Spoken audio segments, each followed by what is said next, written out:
Good morning. Welcome back. I hope you all had a productive August. We certainly did as House Republicans, and we're ready to get back to work this September. Yesterday, as you know, Speaker McCarthy announced House Republicans' intention to pursue an impeachment inquiry of Joe Biden. This is about transparency and answers for the American people, and ultimately accountability for what I believe will uncover the biggest political corruption scandal in our nation's history. For the past 8 months, through the course of our constitutional oversight duties, House Republicans have uncovered that Joe Biden has lied to the American people about his knowledge and involvement in his family's foreign business dealings, and that he has potentially committed multiple impeachable offenses. House Republicans' investigations have uncovered evidence showing Joe Biden repeatedly lied to the American people about his knowledge and involvement with his son's foreign business dealings. When Joe Biden was vice president, he joined dozens of Hunter Biden's business meetings by phone and in person. Detailed banking records show that the Biden family and their business associates received $20 million in payments from foreign actors in places like Russia, China, Ukraine, and Romania, including payments during Joe Biden's time as vice president.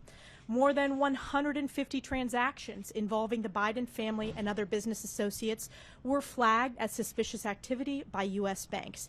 And a highly credible FBI source alleges that Joe Biden received $5 million in exchange for pressuring for the firing of a Ukrainian prosecutor who was investigating the Ukrainian natural gas firm that Hunter Biden was on the board of, Burisma. These are allegations of abuse of power, obstruction, and corruption, and they warrant further investigation by the House of Representatives, which is why the Speaker has directed the House committees to open a formal impeachment inquiry into President Biden. The American people deserve transparency, and this impeachment inquiry is an important next step to deliver transparency, facts, and accountability. We are returning, as I said, from very successful and productive August district work periods where members were able to discuss with their constituents our efforts to deliver on our commitment to America, an economy that's strong, a nation that's safe, a future built on freedom, and a government that's accountable. We heard firsthand about the problems facing our communities, including the destructive border crisis that is raging in my home state in New York. Over the August work period, I was proud to lead a bipartisan congressional delegation to the Indo-Pacific and spoke with government and military leaders from our key allies and partners in Japan, Singapore, and Thailand about the looming threat of communist China. Funding our military and bolstering our defense capabilities has never been more critical, which brings me to this week on the floor. House Republicans will tackle head-on passing our defense appropriations bill to counter communist China, eliminate wasteful woke programs infiltrating our military at the Biden administration's ordering, and supporting our brave service members with the largest pay raise ever. Today, we are joined by, I'm going to first turn it over to Chairman Jamie Comer for an update on oversight. Thank you, Chair Stefanik, and I appreciate Mr. Emmer letting me jump in here. We have a committee hearing that will begin shortly. I just want to kind of go back to where we were in January when we started this investigation. This was the narrative. The narrative was that the laptop, the president's son's laptop, was Russian disinformation. Hunter Biden was a legitimate business guy, just like Jared Kushner. No Biden ever took money from China, because that's what Joe Biden said. No money ever changed hands while Joe Biden was vice president, and I actually believe that. Joe knew nothing about his son's dealings, and Joe never met with or spoke with any of the foreign nationals who had wired the family money. All of those things have been proven wrong because of the Republican majority and our investigation. Now, in addition, what else we found? We found 20 shell companies. A shell company, just let me make sure everyone understands, it's not a company that manufactures shells. A shell company is a fake company. The Bidens have 20 of these. 20 of these. And when you talk to the president, you could ask, what exactly do these companies do? What good or service do these companies provide? And the answer is nothing. They are not legitimate companies. We found, as Chair Stefanik said, 170 major bank violations. These were from 6 major banks. And they allege that the Bidens were, among other things, money laundering and receiving suspicious wires from state-owned entities. You know what that is in banking terms? That's a foreign government. And you know what the state-owned entity was? China. So the bank alleging that the Bidens took a suspicious wire from the Chinese government and then laundered it through these shell companies. There's many laws broken there. And this was in Treasury Cabinet, and this is what I fought to go to Treasury to get. These are very serious allegations. Associated Press just wrote a story that said there's no evidence of wrongdoing. What a disgrace to journalism. And I don't complain much. I'd take it, but that's just not true. We also learned that 9 Biden family members have received money from foreign entities. 9 families, including the president's granddaughter, who received a wire that had been laundered to the shell companies from Romania days after the president left Romania when he was vice president. That's hard to explain. The Bidens received over $20 million. My question to you, what did they do to receive that money? No one can answer that question. $20 million. Is there not any curiosity as to what they did to receive $20 million? We also found a Form 1023, an FBI form alleging Joe Biden took a bribe. And what we learned from this is the FBI never investigated this allegation. And in the FD 1023, it said that investigators would take 10 years to figure out where these bribes went because of the various bank accounts that they wired the money through. That was written years before anyone knew the Bidens had shell companies and the Bidens were laundering money.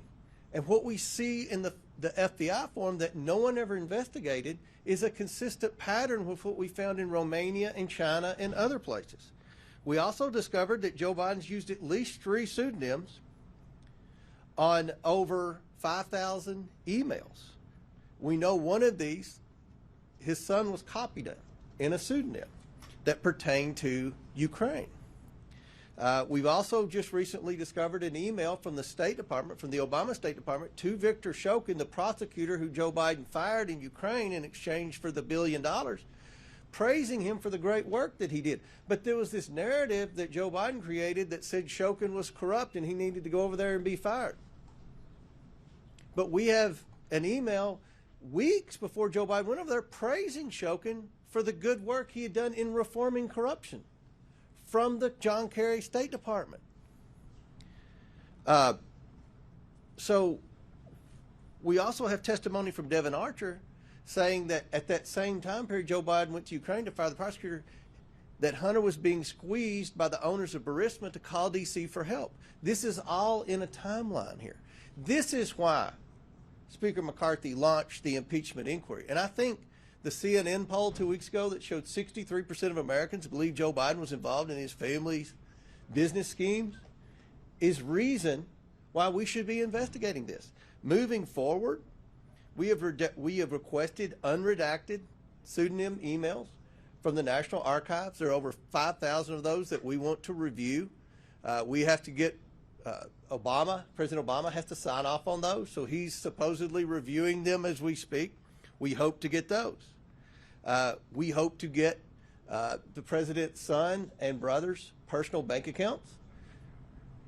We also want to interview people who have knowledge of some of the things that President Biden may have done in exchange for the millions and millions of dollars that his family received from these foreign nationals. And lastly, we plan on having a hearing in September that will kind of evaluate some of the things that we believe have happened from the Biden family that are in violation with our laws. So with that, I hope I answered some questions as to the evidence that has been found, the purpose as to why we have moved to impeachment inquiry, and the path forward.